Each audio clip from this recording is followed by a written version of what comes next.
지난 시간 우리는 아브라함의 기도를 함께 살펴봤습니다. 아브라함의 기도는 크게 두 가지의 내용을 담고 있었습니다. 하나는 언약의 성취는 오직 하나님의 은혜로 이루어진다 하는 것이고, 다른 하나는 아브라함의 자기 정체성을 확인하는 그러한 내용이었죠.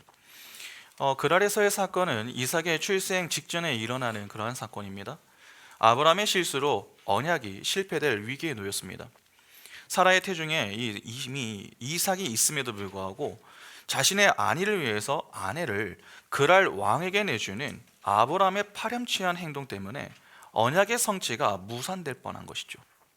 그러나 하나님은 아브라함의 실수를 기회로 사용하셔서 그 사건을 통해 아브라함의 불가능함을 폭로하시며, 언약의 성취는 아브라함과 하나님이 함께 노력해서 이루는 것이 아니라 오직 하나님의 은혜로 이루어지는 것이다 라고 하는 것을 가르쳐 주셨습니다. 이를 아브라함 편에서 정확하게 인지할 수 있도록 하게 하셨던 것이 바로 기도입니다. 그의 행위만 본다면, 여러분, 아브라함의 행위만 본다면 아브라함은 결코 하나님께 기도할 수가 없습니다. 오히려 아브라함보다 상대적으로 나아 보이는 쪽은 아비멜렉입니다. 때문에 아비멜렉이 기도하는 것이 더 적절해 보이죠. 그러나 하나님은 아비멜렉을 통해서 아브라함에게 기도를 하게 하시죠. 잘못은 아브라함이 했는데 하나님은 아브라함의 편을 드십니다. 아비멜렉이 자신의 억울함을 호소해도 상관이 없습니다. 그를 협박하십니다. 더 나아가 사라의 일로 그 가정의 모든 태를 닿게 만드셨습니다. 그로 인해 생명 없음의 상태가 된 것입니다. 아비멜렉 편에서는 상당히 좀 황당하지 않겠습니까? 충분히 항변과 그로 인한 불편함이 가득할 수 있는 상황입니다. 하나님도 이를 모르지 않습니다. 그러나 하나님은 분명한 목적을 가지고 그 모든 것을 다 감내하십니다. 아비멜렉의 불평과 원망을 들을 각오를 가지고 그렇게 하신 겁니다. 왜 하나님이 아브라함에게 기도를 하게 하신 것입니까? 여러분, 아브라함의 기도로 무슨 문제가 해결이 되었습니까? 아비멜렉의 가정의 모든 태가 열렸습니다. 생명 없음에서 생명 있음의 상태가 된 것입니다. 태를 닫는 것도 태를 여는 것도 전부 하나님이 하신 일입니다. 그러니까 생명의 주권이 하나님께 있음을 이 아브라함이 그의 기도를 통해서 확인할 수 있었던 것입니다. 이를 통해 아브라함은 내가 하나님의 일을 끝까지 방해하고 있었구나. 하나님의 은혜가 아니면 나는 아무것도 아니구나. 그렇게 하나님 앞에서 자신이 있어야 할 자리에는 하나님이 주시는 그 믿음을 가지고 하나님을 믿고 의지하는 예배의 자리임을 배울 수 있었던 것입니다. 그러니까 오직 하나님의 은혜로 출생하는 것이 이삭이다. 다시 말해서 구원은 보상이 아니라 하나님의 선물임을 보여주는 것입니다. 바로 이 교훈을 주기 위해서 하나님이 아브라함에게 기도를 하게 하신 것이죠. 택한 백성에게 교훈을 주실 목적으로, 다시 말해서 하나님의 택한 백성을 위해서 의도적으로 그렇게 하신 것입니다. 아브라함의 실수에도 여전히 하나님의 눈에는 아브라함밖에 보이지가 않습니다. 그의 실수와 넘어짐까지도 선용하여 결국 합력하여 선을 이루시는 그 하나님의 은혜로 태어나는 존재가 여러분 이삭입니다. 그 이삭의 출생 사건이 드디어 오늘 본문에 나옵니다. 사실 아브라함의 이야기는 자녀의 이야기다 그렇게 이야기를 해도 별로 어색하지가 않습니다. 그만큼 12장부터 강조되고 또 반복되는 이야기가 자녀에 관한 내용입니다. 처음 아브라함이 갈대아 우르를 떠난 여러분 궁극적인 이유도 바로 이 문제 때문 아닙니까? 자녀. 아브라함이 왜 고향을 떠났습니까? 하나님이 아브라함에게 자녀를 주시겠다 그렇게 약속을 주셨기 때문입니다. 하나님의 부름을 받을 당시 아브라함은 어떻게 지냈습니까? 부족함 없이 지냈습니다. 다른 것들 다 있습니다. 그러나 딱 하나 없는 것이 있었죠. 바로 자녀가 없었습니다. 성경이 굳이 그 사실을 강조하는 이유는 아주 분명합니다. 세상 속 죄인들이 아무리 이 땅의 것들을 추구하고 누려도 결국 그 안에서는 참된 생명이 없음을 강조하기 위해서입니다. 당시 씨, 자손은 생명을 상징했습니다. 그런데 아브라함에게는 씨가 없었습니다. 다른 것은 다 가지고 있는데 자손만 없는 겁니다. 그러니까 아무리 이 땅의 것들을 다 가지고 있어도 아브라함은 무엇이 없는 것입니까? 만족과 기쁨이 없는 것이죠. 왜냐하면 생명이 없기 때문에 그렇습니다. 바로 그 생명 없음의 상태에서 부름을 받아 생명 있음에 감당하게 되는 것이 구원이며, 그 구원의 여정 속에서 감당하게 되는 것이 여러분 바로 신앙생활입니다.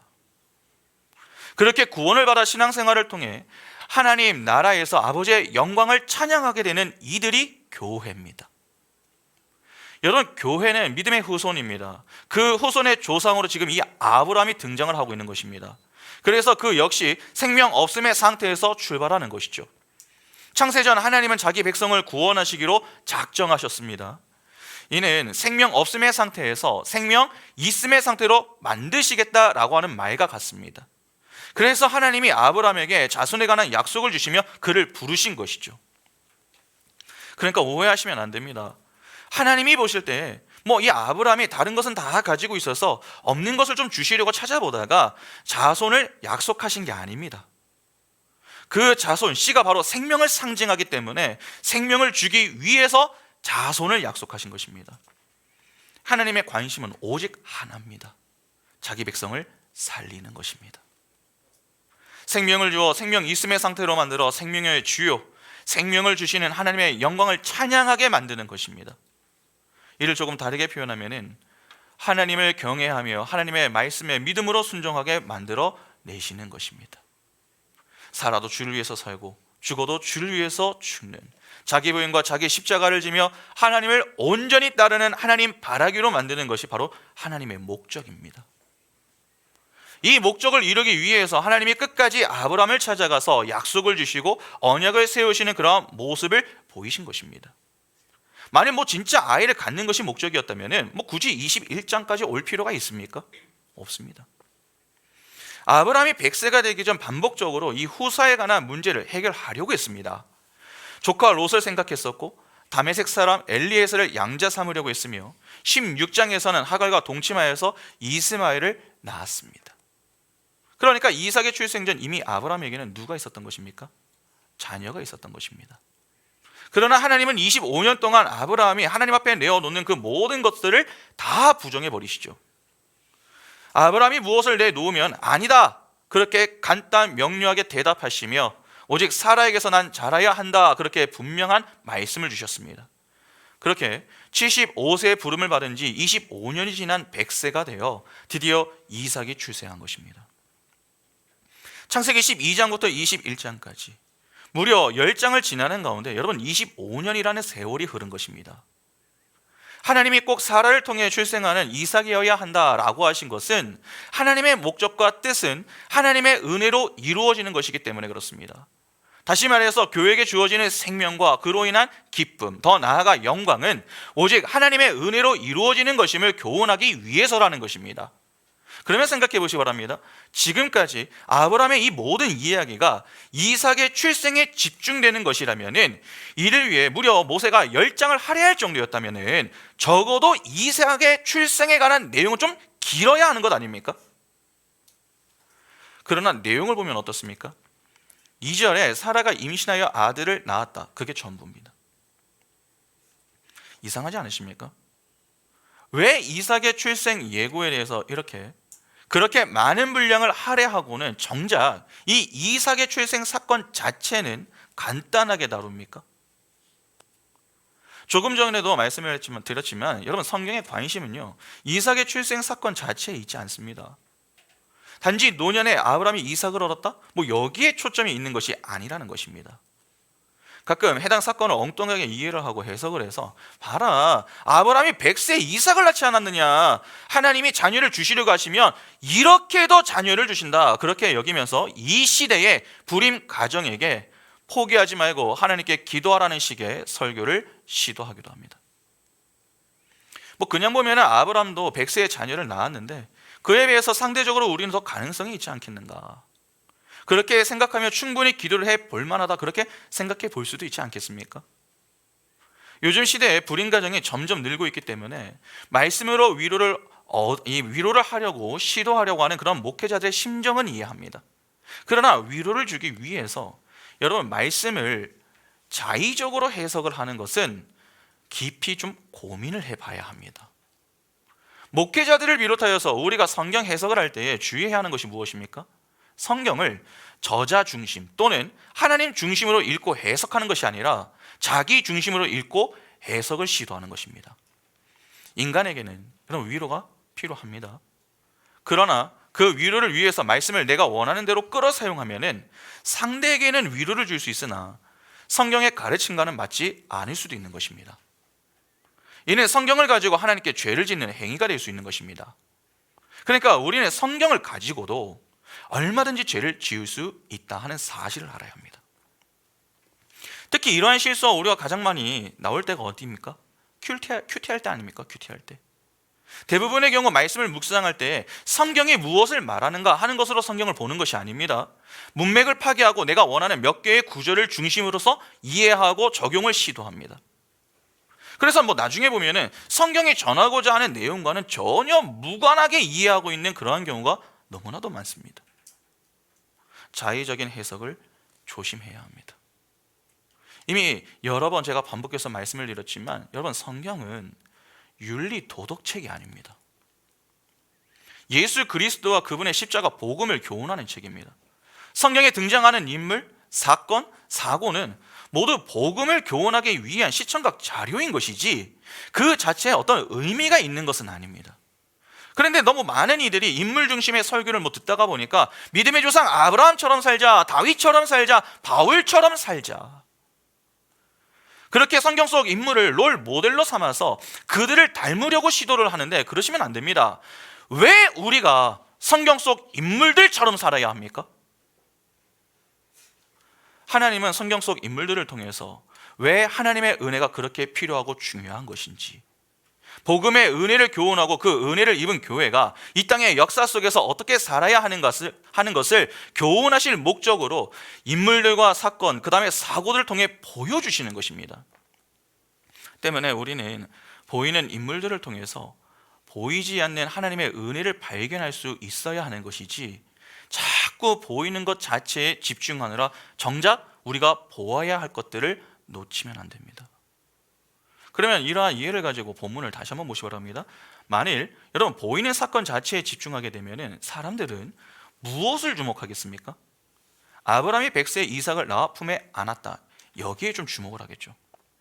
그렇게 볼 경우에 하나님은 불가능함이 없으니 하나님께 열심히 기도해서 우리의 원함을 이루자, 이쪽으로 향할 수 있게 되는 것입니다.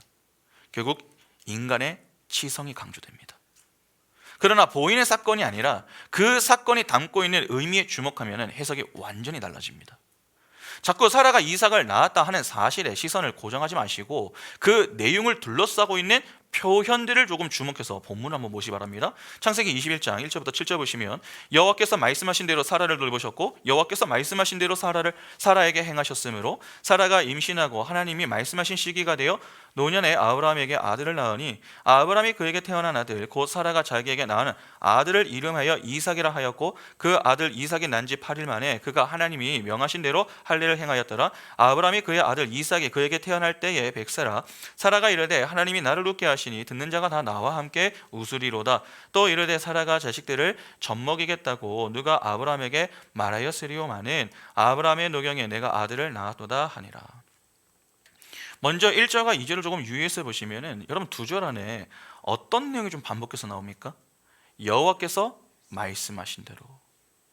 2절 안에 무려 3번이나 반복이 되고 있습니다. 주로 반복한다라고 하는 것은 강조의 의미가 있는 것 아닙니까? 그러면 지금 이삭의 출생 사건에 지금 무엇이 강조되고 있는 것입니까?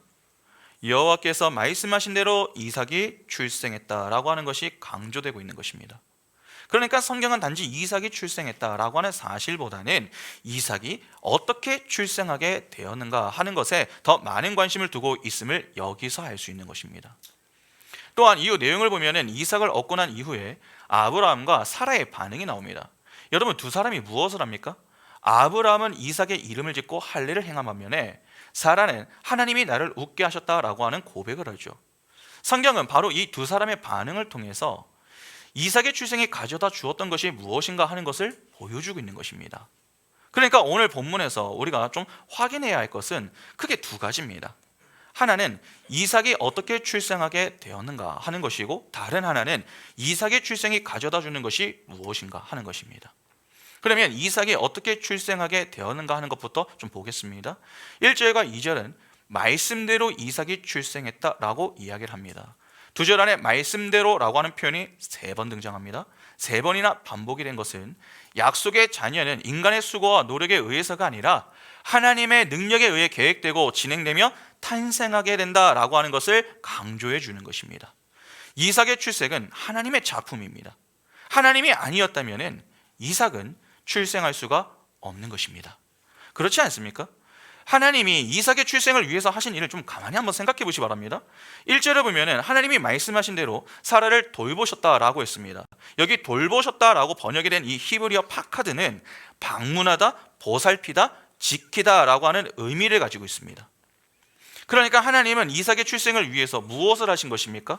그의 어미 사라를 방문하시고 보살피셨으며 지켜내신 것입니다. 하나님이 사라를 방문하여 보살피시고 지키셨으면 그렇게 하셔야만 하는 상황들이 있었다 하는 말 아닙니까? 그 상황들이 무엇이었습니까? 창세기 12장과 20장에 나오는 사건들을 좀 생각해 보시면 됩니다. 아브라함이 자신의 아내를 위해서 사라를 2번이나 누이로 속여 팔지 않았습니까? 애국과 그랄에서 아브라함의 파렴치한 행동으로 인해서 사라는 바로와 아비멜렉의 아내가 될 뻔했습니다. 그런데 그러한 위기의 순간마다 누가 등장합니까? 하나님이 등장합니다. 사라를 방문하여 보살피고 지키셨습니다. 창세기 12장 17절에 보시면 여호와께서 아브라함의 아내 사레의 일로 바로와 그 집에 큰 재앙을 내리신지라. 창세기 20장 3절부터 7절 보시면 그 밤에 하나님이 아비멜렉에게 현몽하시고 그에게 이르시되 내가 데려간 이 여인으로 말미암아 내가 죽으리니 그는 남편이 있는 여자임이라. 아비멜렉이 그 여인을 가까이 하지 아니하였으므로 그가 대답하여 주여 주께서 의로운 백성도 멸하시나이까. 그가 나에게 이는 내 누이라고 하지 아니하였나이까. 그 여인도 그는 내 오라비라 하였사오니 나는 온전한 마음과 깨끗한 손으로 이렇게 하였나이다. 하나님이 꿈에 또 그에게 이르시되 내가 온전한 마음으로 이렇게 한 줄을 나도 알았으므로 너를 막아 내게 범죄하지 아니하게 하였나니 여인에게 가까이 하지 못하게 함이 이 때문이니라. 이제 그 사람의 아내를 돌려보내라. 그는 선지자라. 그가 너를 위하여 기도하리니 내가 살려니와 내가 돌려보내지 아니하면 너와 내게 속한 자가 다 반드시 죽을 줄 알지니라. 여기 보면 하나님이 바로와 아비멜렉을 찾아가시는 그런 장면이 나옵니다. 하나님이 두 왕에게 찾아가서 무엇을 하십니까? 사라를 건드리지 못하게 하십니다. 재앙을 내리시기도 하시고 현몽을 통해서 사라를 아브라함에게 돌려보내라 그렇게 말씀하시기도 하십니다. 그냥 보면 하나님이 찾아가신 대상은 세상의 왕들이고 그들과 대화를 하거나 문제를 해결하시는 것처럼 보일 수도 있지만 그렇지가 않습니다. 이는 곧 사라를 방문하시고 보살피시며 지키시는 모습이 됩니다. 만일 하나님이 바로 왕에게 재앙을 내리지 않으셨다면, 아비멜렉에게 현몽하여 말씀을 주지 않으셨다면 여러분 어떻게 되었겠습니까? 이삭의 출생은 없는 것입니다. 그러나 하나님이 직접 사라를 방문하여 보살피시고 지키시는 그 은혜로 인해 결국 이삭이 출생하게 되는 것이죠. 그러니까 하나님의 열심과 은혜로 인해 약속의 자녀가 태어나는 그림이 되는 것입니다. 그런데 아마 누군가는 목사님, 하나님이 사라를 돌보신다 그렇게 말씀하신 적이 있습니까? 그러한 생각이 좀 드는 분들이 계실지 모르겠습니다. 성경을 보면 하나님이 정확하게 내가 사라를 돌볼 것이다 그렇게 말씀하시는 곳은 없습니다. 그러나 성경을 조금만 관심 있게 보면 충분히 이해할 수 있습니다. 처음에 아브라함이 하나님께 부름을 받고 난 이후에 애굽에서 아내를 누이로 속이는 사건이 발생하죠. 이는 아브라함의 첫 번째 실수로 하나님을 알아가는 과정 속에서 필요했던 사건이었습니다. 부름을 받기는 했지만 아브라함은 하나님을 잘 몰랐습니다. 하나님이 자녀를 주신다라고 약속을 주셨어도 그 자녀가 어떤 자녀인지 알 수는 없는 것이죠. 오직 은혜로 주어지는 자녀인지 아니면 자신이 도와서 이루어야 하는 자녀인지 모릅니다. 더욱이 그때 아브라함 옆에 누가 있었습니까? 롯이 있었습니다. 이에 아브라함이 조카 롯을 염두에 두고서 아내를 누이로 속였습니다. 사라가 아니어도 롯을 통해서도 자손을 이을 수 있다 그렇게 여겼던 것입니다.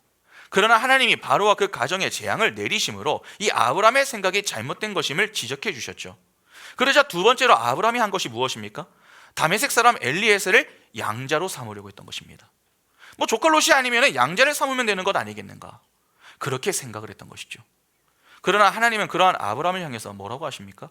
창세기 15장 4절에 여호와의 말씀이 그에게 임하여 이르시되 그 사람이 내 상속자가 아니라 내 몸에서 날 자가 내 상속자가 되리라 하시고, 하나님은 아브라함의 말을 단칼에 거절하시며 내 몸에서 날짜가 내 상속자가 되리라 그렇게 말씀을 하십니다.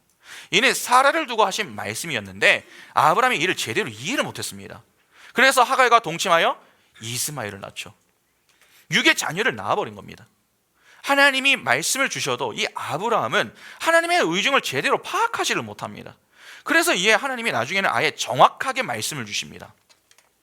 창세기 17장 15절부터 21절 보시면은 하나님이 또 아브라함에게 이르시되 내 아내 사레는 이름을 사레라 하지 말고 사라라 하라. 내가 그에게 복을 주어 그가 내게 아들을 낳아주게 하며 내가 그에게 복을 주어 그를 여러 민족의 어머니가 되게 하리니 민족의 여러 왕이 그에게서 나리라. 아브라함이 엎드려 웃으며 마음속으로 이르되 100세 된 사람이 어찌 자식을 낳을까? 사라는 90세니 어찌 출산하리요 하고 아브라함이 이에 하나님께 아뢰되 이스마엘이나 하나님 앞에 살기를 원하나이다. 하나님이 이르시되 아니라 내 아내 사라가 내게 아들을 낳으리니 너는 그 이름을 이삭이라 하라. 내가 그와 내 언약을 세우리니 그의 후손에게 영원한 언약이 되리라. 이스마엘에 대하여는 내가 내 말을 들었나니 내가 그에게 복을 주어 그를 매우 크게 생육하고 번성하게 할지라. 그가 12두령을 낳으리니 내가 그를 큰 나라가 되게 하려니와 내 언약은 내가 내년 이 시기에 사라가 내게 낳을 이삭과 세우리라. 여기 보면 하나님은 아브라함에게 사라를 통해서 아들을 낳게 하시겠다 그렇게 정확하게 말씀을 주십니다. 더욱이 그 이름을 이삭이라고 짓게 하라고 하시고 그와 영원한 언약을 세우시겠다고 아예 구체적으로 약속을 줘버리시죠. 그러니까 15장에 나오는 내 몸에서 날 자가 바로 사라가 낳을 이삭이다 라고 하는 사실을 분명하게 교훈해 주셨던 것입니다. 하나님은 사라를 통해 이삭이 출생한다 라고 하셨습니다. 여러분, 사라도 가능하다가 아닙니다. 살아여야 한다는 것입니다. 이는 사라를 반드시 지키시겠다 하는 말씀 아닙니까? 어떻게든 내가 사라를 보호하고 지켜서 사라를 통해 이삭을 낳게 하겠다라고 하는 하나님의 강한 의지를 천명하신 겁니다. 아브라함이 이 사실을 정확하게 확인했었던 때가 창세기 20장의 사건, 즉 그랄에서 아브라함이 아내를 두 번째로 누이로 속여 파는 사건의 때입니다. 하나님은 그분의 하신 말씀, 내 아내 사라가 내게 아들을 낳으리니 그 이름을 이삭이라 하라는 그 말씀대로 하나님이 그분의 열심과 능력으로 사라를 방문하시고 보살피시며 지켜내신 것입니다. 그러니까 하나님이 사라를 돌보신 이유는 그녀가 특별해서가 아닙니다. 하나님의 말씀 때문입니다. 단지 하나님이 보실 때에 이 아브라함이 두 번이나 아내를 누이로 파는 그 파렴치 않은 행동을 보시면서 야, 너 남편 때문에 네가 고생이 많구나, 그렇게 딱하다는 마음이 들어서 그녀를 돌보신 게 아닙니다. 그녀가 품고 있는 그 이삭 때문에 그녀가 산 것입니다. 이삭은 예수 그리스도를 예표합니다. 하나님이 아브라함에게 약속하셨던 자손은 예수 그리스도입니다. 갈라디아서 3장 16절에 이 약속들은 아브라함과 그 자손에게 말씀하신 것인데 여럿을 가리켜 그 자손들이라 하지 아니하시고 오직 한 사람을 가리켜 내 자손이라 하셨으니 곧 그리스도라. 사라가 죽지 않고 하나님의 돌봄을 받으며 이삭을 출생할 수 있었던 것은 그녀가 품고 있었던 예수 그리스도 때문인 것이지 다른 이유 때문이 아닙니다. 그런데 그녀가 어떻게 이삭을 임신했습니까? 아브라함이 이삭을 얻을 당시 그의 나이는 100세였습니다. 이는 사라가 90세가 넘어서 이삭을 임신했다는 말이 됩니다. 성경은 분명히 사라가 임신할 수 없을 때에 임신했음을 강조하고 있습니다. 창세기 18장 11절을 보시면 아브라함과 사라는 나이가 많아 늙었고 사라에게는 여성의 생리가 끊어졌는지라. 본절을 보면 사라가 나이가 많아 늙었고 여성의 생리가 끊어졌다라고 이야기를 하고 있습니다. 이는 더 이상 임신할 수 없는 상태가 되었음을 강조하는 것입니다. 그런데 이 내용 이후에 사라가 이삭을 임신하죠. 이는 하나님에 의해서 사라가 임신했다라고 밖에 보일 수 없습니다. 그러니까 사라는 하나님의 은혜로 임신을 한 것입니다. 그래서 이삭을 은혜의 자녀다 그렇게 이야기를 하는 것입니다. 이는 그렇게 은혜로 오시는 분이 예수 그리스도이시며 그 예수 그리스도 안에서 탄생하는 교회 역시 은혜로 탄생한다라고 하는 복음을 교훈하는 것이지 노년에도 아이를 가질 수 있다, 그러한 이야기 아닙니다.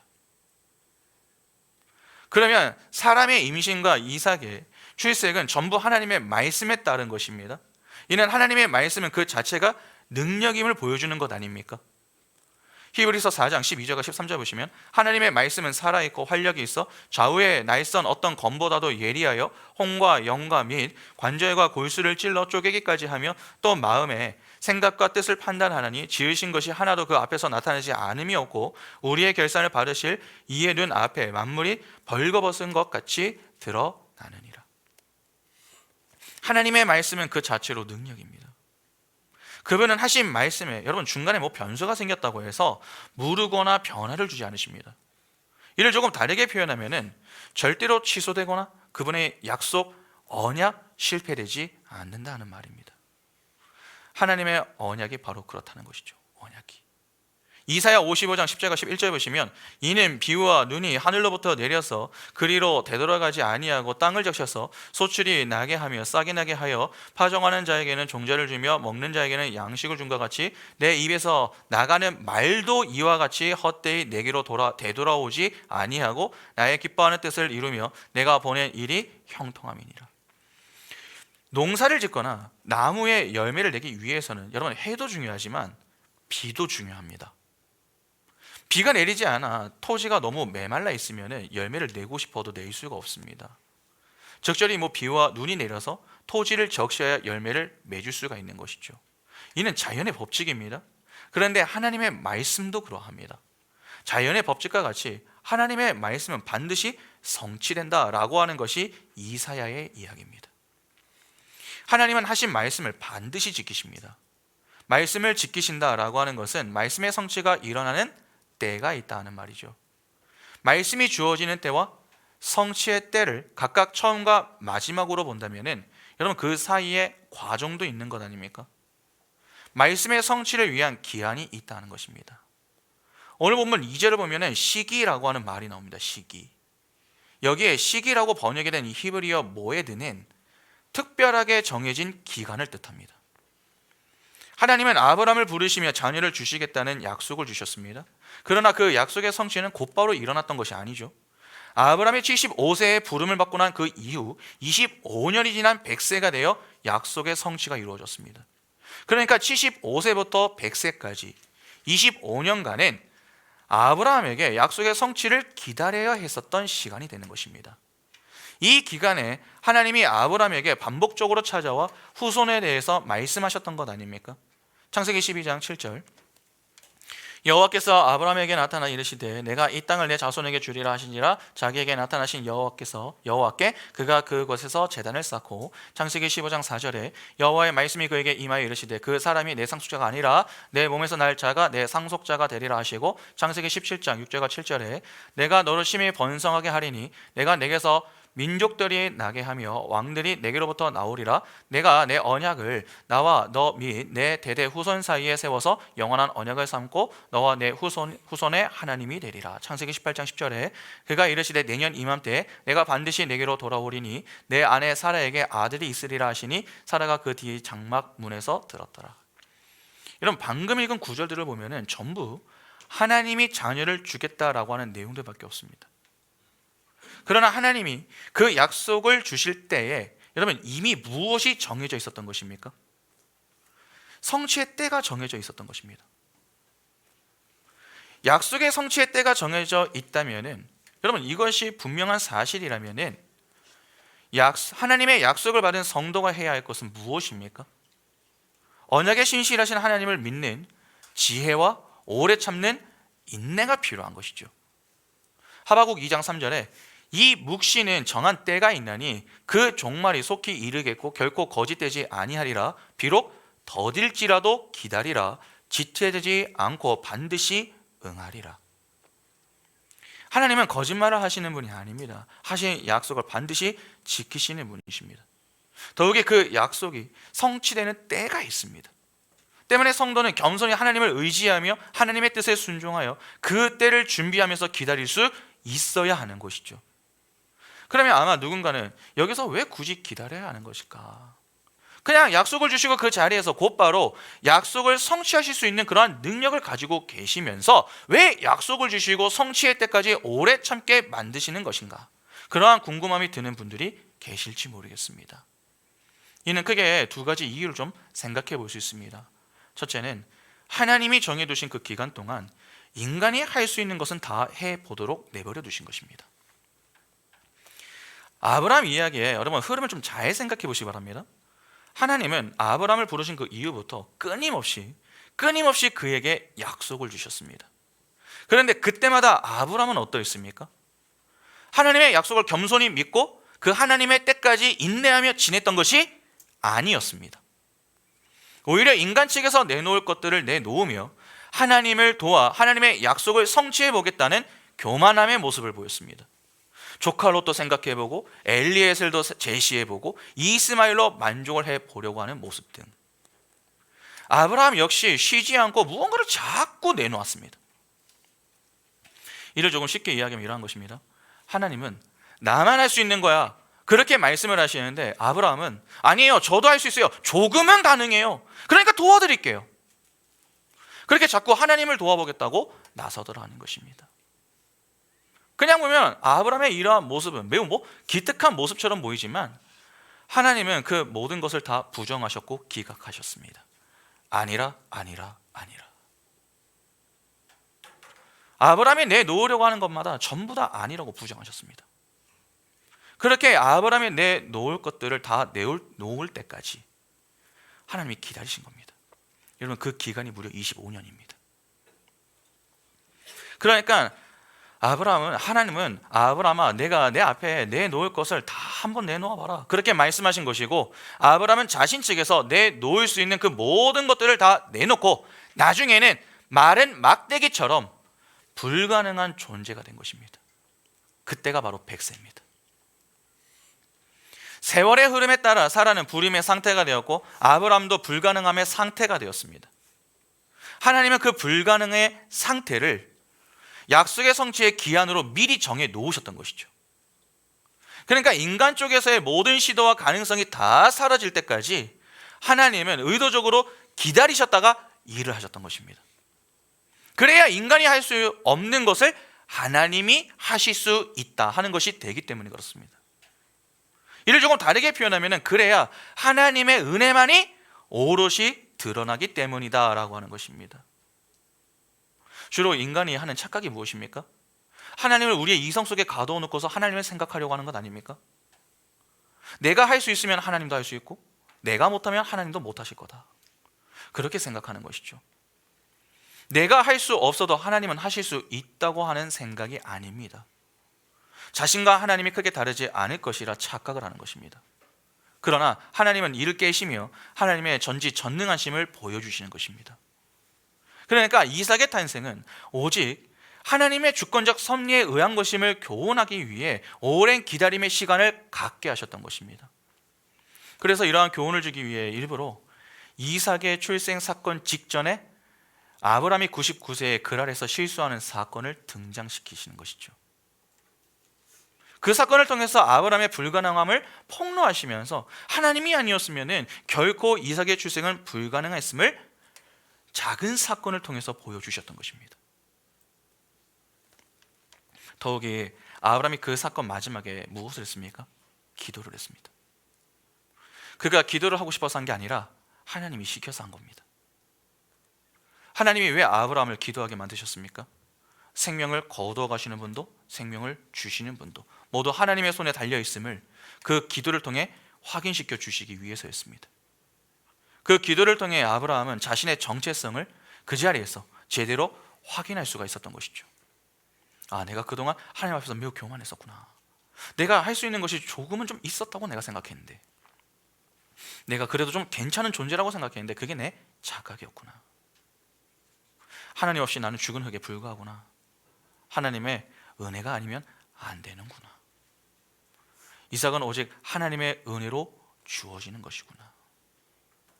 그 사실을 깨닫게 하심으로 전에 하나님이 자신에게 찾아와 하셨던 나는 전능한 하나님이라 너는 내 앞에서 행하여 완전하라 하는 그 말씀을 생각하며 엘 샤다이의 하나님을 삶으로 경험하고 코람데오의 정신을 가지고 살아가도록 하나님께서 만드셨던 것입니다. 다시 말해서 내가 하나님 앞에 내놓을 수 있는 것은 아무것도 없음을 인정하고 겸손히 하나님의 은혜만을 붙들게 만들기 위하여 그러한 긴 오랜 시간을 갖게 하셨던 것입니다. 그런가 하면 둘째는 유기된 자들의 라인을 대표하고 상징하는 이스마엘이 독립할 수 있는 성장의 시간이 필요했기 때문입니다. 여러분, 지금 아브라함에게는 두 명의 아들이죠. 이스마엘과 이삭이라는 아들입니다. 그런데 두 아들이 태어나는 과정은 다릅니다.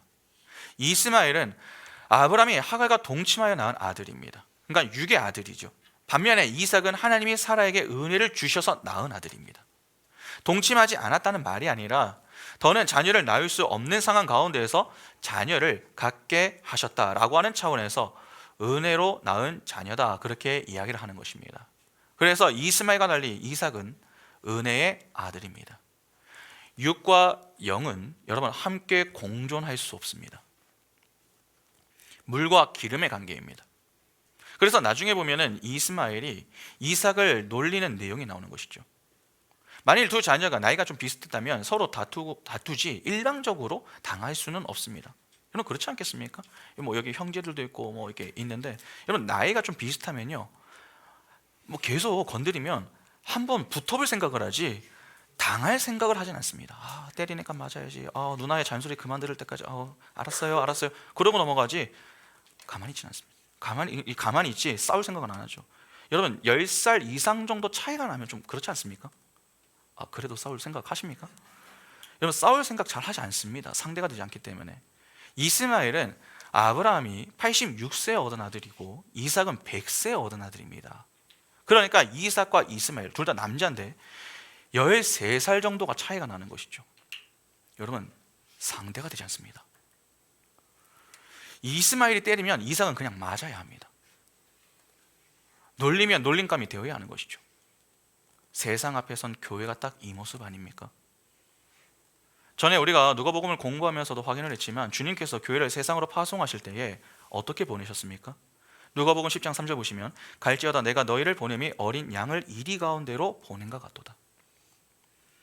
마지막 3절, 여기 3절을 보면은 주님은 교회인 어린 양을 세상인 이리들에게 보낸다라고 하십니다. 이리들에게 어린 양은 여러분 먹잇감이기도 하지만 장난감이기도 합니다. 상대가 되지 않습니다. 물면 물려야 하고 죽이면 죽임 당해야 합니다. 그런데 어린 양이 아니라 여러분 사자로 이리들에게 갔다. 뭐 그러면 어떻게 되겠습니까? 이리들이 옆에서 덤비면 사자가 가만히 있습니까? 어디서 까보냐고 다시는 까불지 못하게 손을 한번 봐주려고 하지 않겠습니까?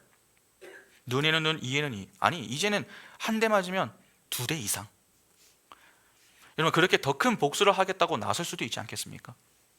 만일 그렇게 되면은 교회는 세상과 차이가 없어집니다. 결국 교회 역시 믿음이 아니라 힘을 추구하는 것이 되기 때문에 똑같아지게 되는 것이죠.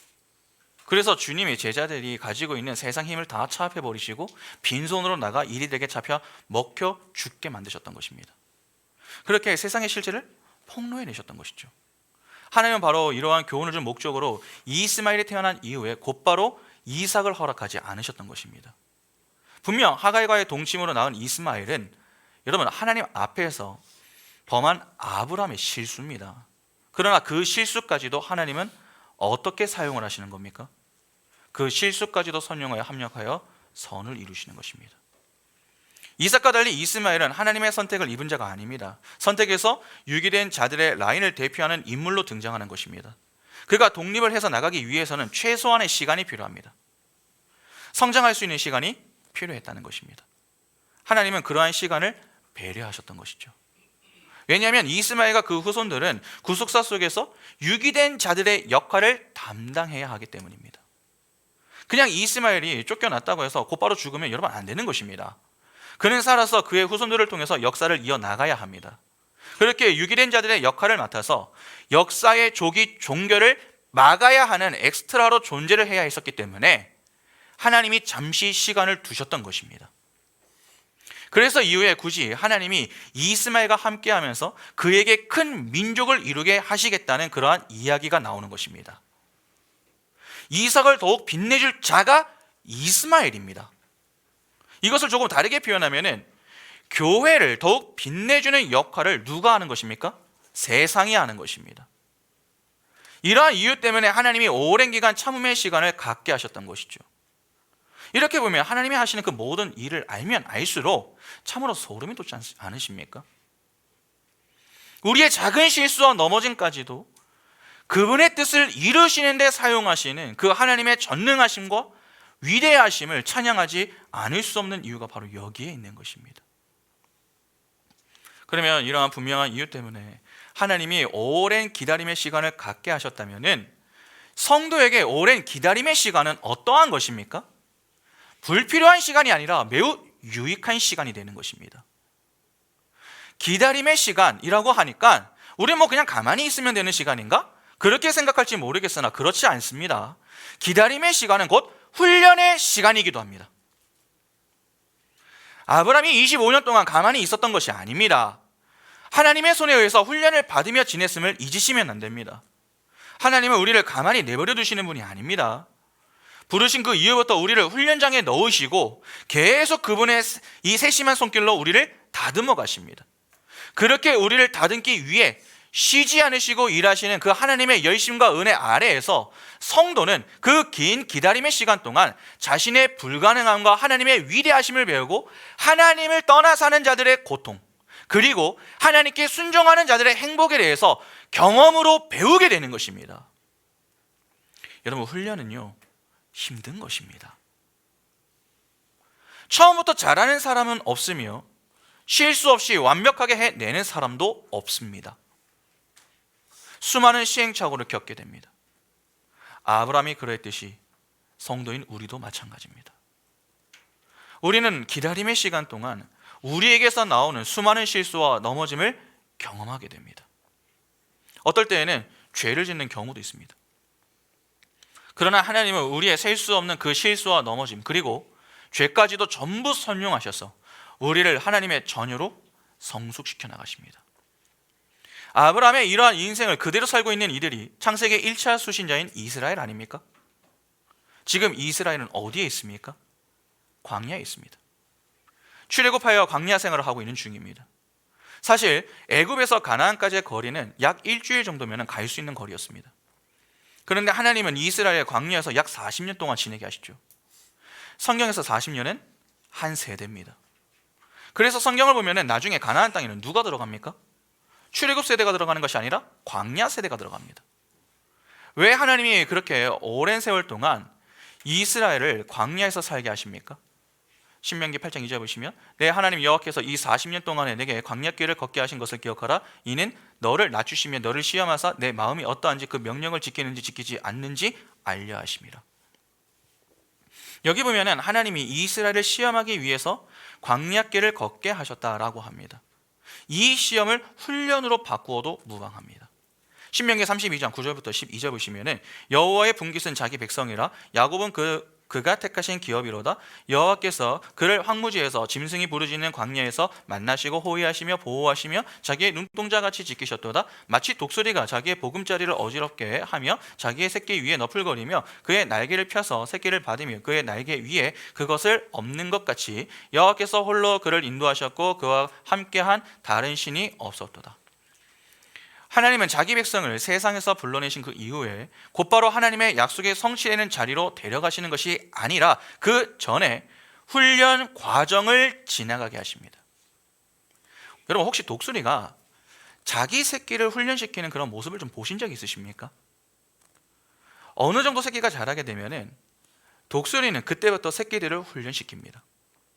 스스로의 힘으로 날 수 있는 그러한 훈련을 시키는 것이죠.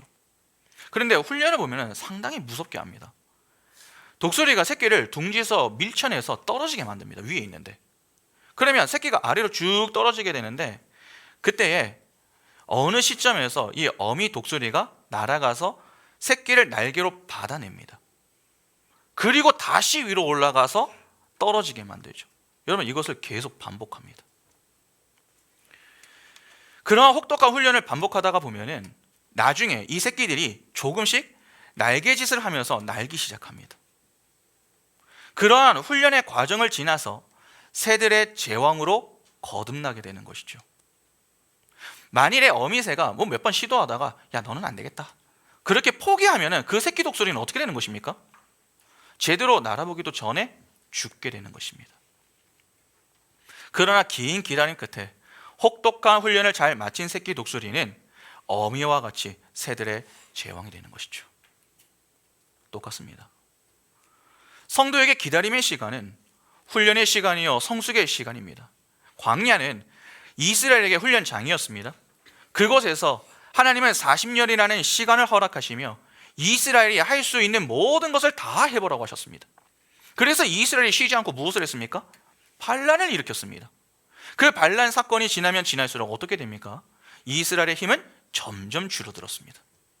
민수기 1장과 26장에 두 번의 인구 계수가 나오고 그 사이에 여러 반란 기사들이 등장합니다. 민수기 1장에 등장하는 인구 계수는 출애굽 세대에 해당하고 민수기 26장은 광야 세대를 계수한 것입니다. 그리고 그 사이에 여러 반란 사건들이 등장을 하는 것이죠. 이 반란 사건들을 지나면서 첫 세대가 전부 죽게 됩니다. 여호수아와 갈렙을 제외한 모든 자들이 다 죽는 것이죠. 그런데 26장을 보면은 여러분 1장에 계수된 숫자하고 거의 흡사합니다. 60만입니다. 이는 광야 생활을 하면서도 꾸준히 자녀를 많이 낳았다, 여기에 초점이 있는 것이 아니라 한 세대 동안 하나님이 꾸준히 이스라엘의 육적 자아를 죽게 하시며 자기 부인과 자기 십자가를 지고 하나님을 따르게 만들어 약속의 땅으로 데리고 가신다 하는 하나님의 열심과 은혜에 초점이 있는 것입니다. 그러니까 하나님의 손길에 의해서 이스라엘이 점점 다듬어져 믿음의 성장과 성숙을 이루어 가더라 하는 것입니다. 분명 이스라엘 편에서는 40년 동안 훈련을 받는 것이 너무나도 힘이 듭니다. 그러나 그러한 혹독한 훈련의 시간들을 통해서 이스라엘은 영적으로 성장하고 성숙하게 됩니다. 그러니까 우리 성도들은 심판과 종말의 때까지 열심히 훈련을 하고 연습을 하여 하나님의 장성한 자녀로 성숙되어져 가야 하는 것입니다. 그러나 오랜 기다림의 시간 뒤에 오는 것이 진짜 행복인 것입니다. 그때 참 웃음이 주어진다는 것입니다. 그러면 결국 하나님께서 아브라함과 사라에게 그리고 이스라엘에게 오랜 시간의 기다림을 허락하셨던 것은 무엇 때문입니까? 진짜 웃음을 주기 위해서입니다. 그러면 여기서 우리는 자연스럽게 두 번째 질문을 좀 살펴보아야 합니다. 이삭의 출생이 두 사람에게 가져다 주는 것이 무엇인가 하는 것입니다. 6절을 다시 한번 보시기 바랍니다. 창세기 21장 6절에 사라가 이르되 하나님이 나를 웃게 하시니 듣는 자가 다 나와 함께 웃으리로다. 여기 본절을 보면 사라는 하나님이 나를 웃게 하셨다 그렇게 고백을 합니다. 이삭의 출생이 이 아브라함과 사라에게 가져다 준 것이 무엇입니까? 웃음입니다. 많고 많은 이야기 중에 사라가 이삭의 출생을 통해서 이 고백을 하는 이유가 있습니다. 여러분, 이삭이 태어나기 전에 두 사람은 하나님의 약속 앞에서 어떤 반응을 보였습니까? 비웃음 즉 조소를 했습니다. 창세기 17장 17절에 아브라함이 엎드려 웃으며 마음속으로 이르되 100세 된 사람이 어찌 자식을 낳을까? 사라는 90세니 어찌 출산하리요? 하고 창세기 18장 12절에 사라가 속으로 웃고 이르되 내가 노쇠하였고 내 주인도 늙었으니 내게 무슨 즐거움이 있으리요? 여기 보면 아브라함과 사라가 모두 웃습니다. 그들이 언제 웃습니까? 하나님의 약속이 주어진 이후에 웃습니다. 그런데 그들이 웃은 이유가 무엇입니까? 진짜 좋아서 웃은 게 아니죠. 비웃음이었습니다. 하나님의 약속 앞에서 두 사람은 진심으로 기뻐하지 않았습니다. 하나님의 약속을 믿지 않았던 것이죠. 그래서 조소했습니다. 그러나 긴 기다림의 훈련 과정이 지나 두 사람에게 주어졌던 것이 무엇입니까? 진짜 행복한 웃음이었습니다. 죄는 사망을 낳지만 기다림의 신앙은 웃음을 낳는 것입니다. 그래서 성도에게 기다림의 시간은 우연하게 주어지는 것이 아닙니다. 필연적으로 주어지게 되는 것입니다. 그 속에서 신앙을 공고히 하고 겸손히 바른 신앙을 고백하게 되는 것이죠. 잘 보시기 바랍니다. 하나님이 그렇게 오랜 기간 훈련을 하게 하신 그 이후에 가짜 웃음이 아닌 진짜 웃음을 주시니까 두 사람이 무엇을 합니까? 아브라함은 하나님이 명하신 대로 그 아들의 이름을 이삭이라고 했고 난지 8일 만에 할례를 행하겠습니다. 특히 4절을 보면 그냥 아브라함이 할례를 행했다라고 한 게 아닙니다. 하나님이 명령하신 대로 할례를 행했다라고 했습니다. 하나님의 말씀에 불순종하던 아브라함이 믿음으로 순종하는 모습을 보이는 것입니다. 기본적으로 순종이라고 하는 것은 믿음이 전제되지 않으면 불가능한 것 아닙니까? 그러니까 아브라함이 하나님의 말씀에 순종했으면 그가 누구를 믿었다는 말입니까? 하나님을 믿었다는 말이 됩니다.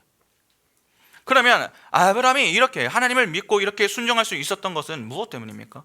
이삭의 출생 직전에 그랄의 그 사건을 겪으면서 정신을 바짝 차렸기 때문입니까? 하나님이 어떤 분이신지 정확히 경험을 했기 때문에 군기가 바짝 든 것입니까? 그러한 것이 아닙니다. 아브라함의 실수와 넘어짐까지도 선용하여 합력하여 선을 이루시는 그 하나님의 열심과 은혜가 아브라함을 믿음의 조상으로, 더 나아가 말씀에 순종하는 자로 만들어냈던 것입니다. 다시 말해서 하나님의 믿음이 믿음 없는 아브라함을 믿음의 조상으로 만들어낸 것이고, 하나님의 은혜가 그의 손과 발을 움직여 하나님의 명령대로 순종하는 자로 이끌어내신 것입니다. 그러니까 모든 것이 다 하나님의 은혜인 것입니다. 사라도 똑같습니다. 아브라함과 같이 하나님의 약속에 몰래 비웃었던 그녀가 어떻게 하나님이 나를 웃게 하신다는 믿음의 고백을 하게 된 것입니까? 하나님의 열심과 은혜가 비웃음에서 진짜 웃음을 갖게 만들고 그녀의 입술을 통해 하나님이 다 하셨습니다. 하나님의 영광을 찬양한다는 믿음의 고백을 하게 만드신 것입니다. 하나님은 그분의 열심과 은혜로 우리 모두를 이 자리에 서게 만드시는 것입니다. 진짜 웃음을 주심으로 우리의 손과 발을 움직여 하나님의 말씀에 믿음으로 순종하게 하시고 우리의 입술을 열어 하나님을 향한 우리의 신앙 고백을 하게 하시는 것이죠. 반드시 이렇게 만들고야 마시는 분이 하나님이십니다. 이삭의 출생은 예수 그리스도의 오심을 예표합니다. 더 나아가 그분 안에서 탄생할 교회의 탄생을 상징하기도 합니다. 그래서 해당 사건은 너무나도 중요합니다. 실제로 성경을 보면 이삭과 예수 그리스도는 너무나도 비슷합니다. 갈라디아서를 보면 이삭은 성령에 따라 난 사람이다 라고 하는 내용이 나옵니다. 갈라디아서 4장 29절 보시면 그러나 그때 육체를 따라 난 자가 성령을 따라 난 자를 박해한 것 같이 이제도 그러하도다. 여러분, 예수께서도 성령에 의해서 나셨죠. 마태복음 1장 20절부터 21절 보시면 이 일을 생각할 때 주의 사자가 현몽하여 이르되 다윗의 자손 요셉아 내 아내 마리아 데려오기를 무서워하지 말라. 그에게 잉태된 자는 성령으로 된 것이라. 아들을 낳으리니 이름을 예수라 하라. 이는 그가 자기 백성을 그들의 죄에서 구원할 자이심이라 하니라. 그러면 당연히 성도도 어떠하겠습니까? 성령에 의해서 탄생하는 것입니다. 그리고 사라와 마리아와 모두 임신할 수 없는 상태에서 둘 다 자녀를 낳았습니다. 사라는 나이가 많아 생리가 끊어진 상태에서 이삭을 낳았고, 마리아는 결혼을 하지 않은 처녀의 상태에서 예수를 낳았습니다. 그리고 이삭과 예수는 모두 하나님의 때가 찼을 때에 태어납니다. 오늘 본문 2절을 보면 하나님이 말씀하신 시기가 되어 이삭이 태어났다 그렇게 기록을 하고 있습니다. 그런데 주님도 똑같습니다. 갈라디아서 4장 4절 보시면 때가 참에 하나님이 그의 아들을 보내사 여자에게서 나게 하시고 율법 아래에 나게 하신 것은, 여러분, 주님도 때가 참에 태어나셨습니다. 또한 이삭과 주님은 출생 전 미리 그들의 출생이 예고가 되죠. 모두 출생 전에 이름이 주어졌습니다. 더 나아가 이삭은 자신의 번제 나무를 지고서 모리아산으로 올라갔는데, 예수는 어떻습니까? 골고다에 자신이 달릴 그 십자가를 지고 올라가셨습니다. 죽어야 할 이삭은 어린 양 때문에 살아서 내려왔는데, 주님은 자신이 어린 양이 되셔서 죽으시고 부활하여 그 산에서 직접 내려오십니다. 여러분, 다 같은 내용입니다. 그러니까 이삭의 탄생은 단지 아기가 없는 노부부에게 하나님의 능력으로 아이가 생겨난 사건을 보여주는 것이 아닙니다. 오히려 구속사 속에서 예수 그리스도의 탄생과 그 속에서 함께 연합하여 출생하게 되는 교회의 탄생을 보여주는 것입니다. 이 모든 것이 전부 하나님의 일방적인 은혜로 일어나게 되는 것이죠. 이삭의 출생이 그러하듯이 예수 그리스도도 우리의 요구나 우리의 노력, 우리의 열심, 우리의 열정에 의해서 오시게 된 것이 아닙니다. 이렇게 성경은 신구약 상관없이 전부 인간의 행위와 하나님의 은혜를 대조하여 인간들의 방식과 열심, 수고를 기각시킵니다. 그리고 오직 하나님의 은혜만을 오롯이 부각시키는 것이죠. 그러면 설교를 마무리하면서 우리가 마지막으로 고민해야 할 것은 이것입니다. 이 모든 것이 다 사실이라면 오늘 우리는 어떻게 살아야 하는가 하는 것입니다. 여러분, 오늘 우리는 어디에 있습니까? 광야 인생길에 놓여 있습니다. 하나님의 약속이 주어졌고 그 약속의 성취의 때가 분명히 있습니다. 그리고 약속의 성취로 인해 주어지는 것이 진짜 웃음이라는 사실도 다 확인을 했습니다. 하나님이 아브라함에게 하신 약속에 따라 25년 만에 이삭의 출생을 허락하시며 두 사람을 웃게 하셨고, 이스라엘에게 하신 약속을 따라 여러분 40년 광야 생활을 마무리하고 그들이 가나안 땅에 들어갔습니다. 그리고 그들을 웃게 하셨습니다. 그리고 하나님의 택한 백성에게 하신 그 약속대로 예수 그리스도를 보내주심으로 교회는 우리에게 진정한 평안과 기쁨 그리고 웃음을 허락해 주셨습니다. 그 은혜로 탄생한 교회는 우리 역시 지금 하나님의 약속을 붙들고 살아가고 있습니다. 하나님이 부르셔서 세상에서 나와 이 예배 자리에 있는 것이고 우리를 보내셔서 세상 속 그리스도인으로 하나님의 사명을 감당하며 지금 살고 있는 것 아닙니까? 이 땅의 역사 속에서 광야 인생길 어느 한 시점을 우리가 지금 지나가고 있는 것입니다. 우리도 지금 하나님이 하신 약속의 성취의 때를 기다리고 있죠. 다시 오실 예수 그리스도, 주님의 재림의 때를 기다리고 있습니다. 그러면 우리는 어떻게 지내야 하는 것입니까?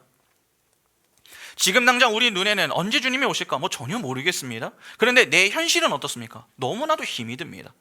인생의 문제들은 끊이지 않고 그 문제들로 인한 고통은 자꾸 나를 괴롭게 만듭니다. 기약 없는 기다림처럼 느껴질 때가 한두 번이 아닙니다. 그래서 우리도 아브라함과 같이 실수와 넘어짐을 경험하기도 하고 때때로 불평과 원망이 나오기도 합니다. 우리는 어떻게 살아야 하는 것입니까?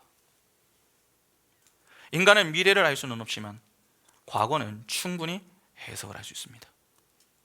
이를 위해 우리에게 허락하신 것이 바로 말씀 아닙니까? 우리가 우리의 힘으로 버티려고 하면은 얼마 버티지 못해 쓰러질 수밖에 없는 존재, 그들이 바로 우리입니다. 여러분, 우리 자신을 너무 믿지 마시기 바랍니다. 우리는 그리 강한 존재가 되지 못합니다.